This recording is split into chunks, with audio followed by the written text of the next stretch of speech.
Hello anime lovers, स्वागत है आपका वाइपर एनीमे एक्सप्लेन्ड चैनल पर। और आज हम देखेंगे डीमन स्लेयर सीजन 2 के तीसरे एपिसोड को। और अगर आपने इसके पहले की सीजन्स के वीडियोस और मुगेन ट्रेन वाला वीडियो नहीं देखा है तो पहले उन्हें जरूर देख लीजिए, उनकी लिंक आपको डिस्क्रिप्शन में मिल जाएगी। तो चलिए जानते हैं आगे की कहानी को इस एपिसोड के साथ, जिसका नाम है व्हाट आर यू।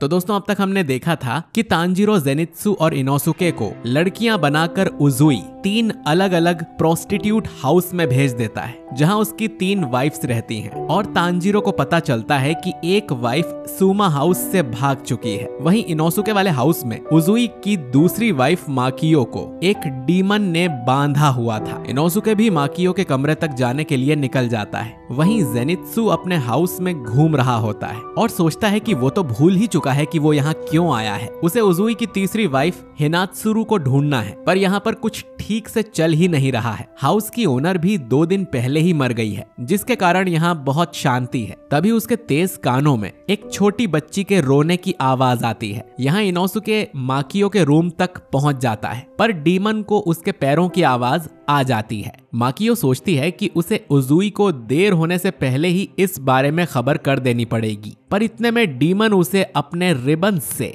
और टाइट पकड़कर हवा में लटका देती है। इनोसुके देखता है कि माकियो का खाना अब तक दरवाजे के बाहर है। इसका मतलब या तो वो बीमार है या खतरे में है, पर यहाँ कुछ तो अजीब है। इनोसुके को फिर गुस्सा आता है कि सब पता होने पर भी वो यहाँ चुपचाप बैठा है, और वो भागकर माकियो के कमरे का गेट खोल देता है। पर वो शॉक रह जाता है ये देखकर कि कमरा खाली है, मगर कमरा पूरी तरह बंद होने के बाद भी उसमें हवा चल रही थी, जिससे उसका शक बढ़ जाता है। उसे महसूस होता है कि एटिक में जरूर कोई है। इतने में इनोसुके एक बाउल उठाकर छत पर फेंकता है, जिससे डीमन वहां से भागना शुरू कर देता है। इनोसुके भी पूरी हद तक डीमन का पीछा करता है, जो दीवारों के अंदर से भी भागने लगता है। उसे पता होता है कि अभी दिन है तो डीमन बाहर नहीं आएगा, पर एक जगह आकर उसे डीमन का निशान मिल जाता है और वो वहां पंच करने जाता है। पर तभी उसके सामने नशे में धुत एक आदमी आ जाता है और इनोसुके का पंच उस पर लग जाता है और आदमी बेहोश हो जाता है। इतने में डीमन आगे निकल जाती है, और किमोनो में होने की वजह से इनोसुके अपनी सेंस टेक्निक भी इस्तेमाल नहीं कर पाता और डीमन उसके हाथों से निकल जाती है। अब इधर जेनित्सु उस बच्ची के पास आता है जो रो रही है। वो देखता है कि उसके कमरे की हालत बहुत खराब है। वो पूछता है यहाँ क्या हुआ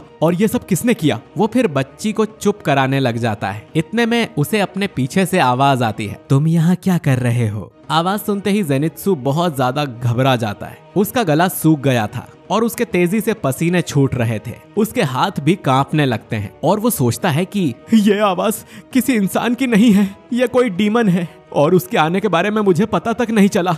ऐसा आज तक नहीं हुआ था कि मुझे किसी की आवाज सुनाई नहीं दी, जिसका मतलब ये जरूर अपर रैंक की डीमन है। ये डीमन इस हाउस की ओइरान 12 बी में है। वो दोबारा उससे सवाल करती है, जिस पर उसके पीछे खड़ी 2 और बच्चियां बताती हैं कि उस पर गुस्सा मत करो, वो परसों ही यहाँ आई है। पर ओइरान गुस्से वाली नजरों से उन्हें देखने लगती है और कहती है कि तो क्या हुआ अगर ये परसों ही आई है, जिससे दोनों बच्चियां डर कर बैठ जाती हैं। जेनित्सु कहता है कि वो बस बच्ची की आवाज सुनकर यहाँ आ गई, जिस पर ओइरान उसके चेहरे को गंदा बोलने लगती है और कहती है कि तुम जैसी डरावनी शक्ल होने से तो मर जाना ही बेहतर है। फिर वो रोती हुई बच्ची से पूछती है, मैंने तुम्हें ये जगह साफ करने को कहा था ना, जिस पर बच्ची माफी मांगती है। पर ओइरान उसे कान से पकड़कर उठा लेती है और चुप हो जाने को कहती है। जेनित्सु से यह देखा नहीं जाता और वो ओइरान का हाथ पकड़ता है और बच्ची को छोड़ देने के लिए कहता है। दूसरी तरफ तांजीरो दिल लगाकर अपने हाउस के सारे काम कर देता है। वो हाउस की ओनर से इतना काम मांगता है कि ओनर खुद परेशान हो जाती है कि अब इसे क्या काम दे।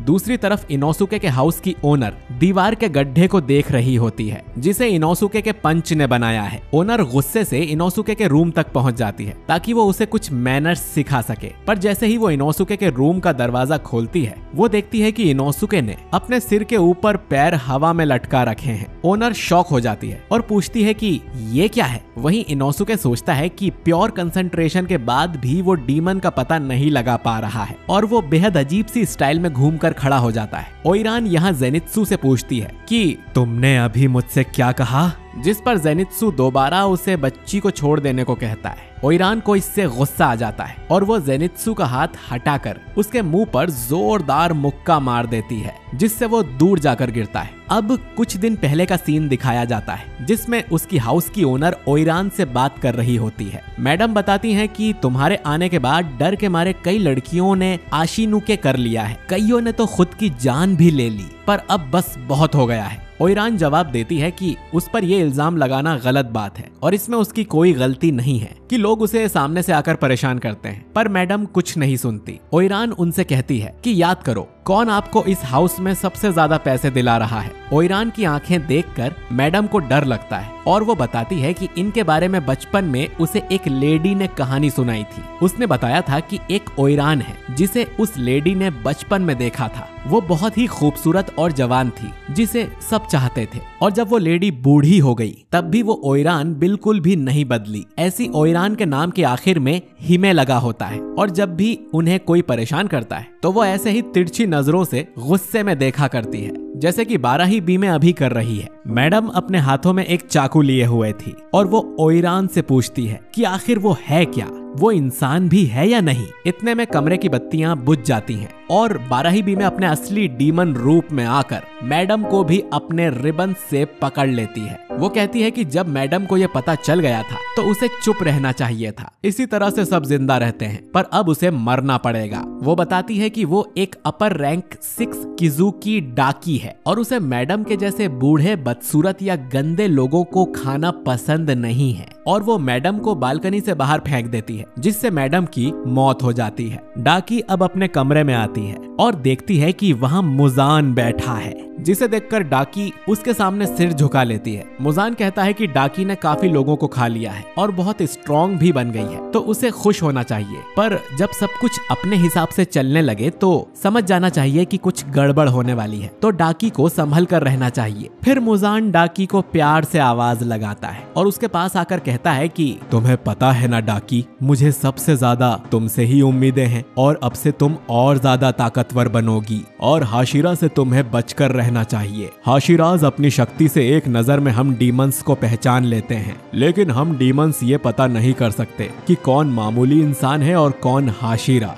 अब प्रेजेंट में डाकी के जेनित्सु को पंच करने से जेनित्सु दरवाजे तोड़ते हुए दूर जाकर गिर जाता है। हाउस का ओनर वहां आता है और डाकी से जेंको को छोड़ देने के लिए रिक्वेस्ट करने लगता है। वो हाथ जोड़कर कहता है कि कस्टमर्स आने वाले हैं और वो हाउस की ओइरान यानी डाकी के बिना शुरू नहीं कर सकते। उन्हें उसकी जरूरत है और वो प्रॉमिस करते हैं कि उसे अब से कोई भी तकलीफ नहीं पहुंचेगी। अचानक ही डाकी का चेहरा बदल कर एक प्यारी लड़की जैसा बन जाता है और वो हंसकर कहती है कि शायद मैं इस लड़की पर ज्यादा ही गुस्सा हो गई और आप माफी मत मांगिए, माफी मुझे मांगनी चाहिए। फिर डाकी उन छोटी बच्चियों से उसका कमरा साफ कर देने को कहकर काम पर चली जाती है, मगर डाकी जाते जाते जेनित्सु को देखती है। वो सोचती है कि भले ही ये लड़की अभी बेहोश है और आसानी से हार गई, पर उसका इस तरह गिरना एक टेक्निक है, जिसका मतलब ये जरूर डीमन स्लेयर कॉर्प से है। पर उसकी स्किल्स देखकर ये नहीं लगता कि वो एक हाशिरा है, जिसका मतलब सब उसके जाल में फंसते जा रहे हैं। वहीं दूसरी तरफ तांजीरो अपने रोज के काम कर रहा होता है, तभी उसे एक अजीब सी स्मेल आती है जो सिर्फ रात में उसे महसूस होती है। इधर जेनित्सु को होश आता है और वो तीनों लड़कियां उसे थैंक यू बोलती हैं उन्हें प्रोटेक्ट करने के लिए, जिस पर जेनित्सु गलती से ये बोल पड़ता है कि ये तो मर्द होने के नाते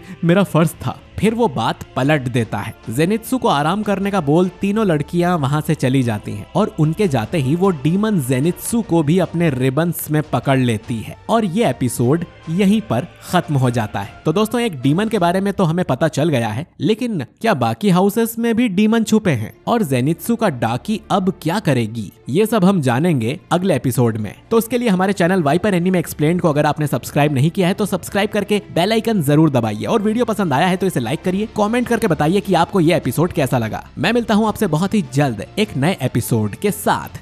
शुक्रिया।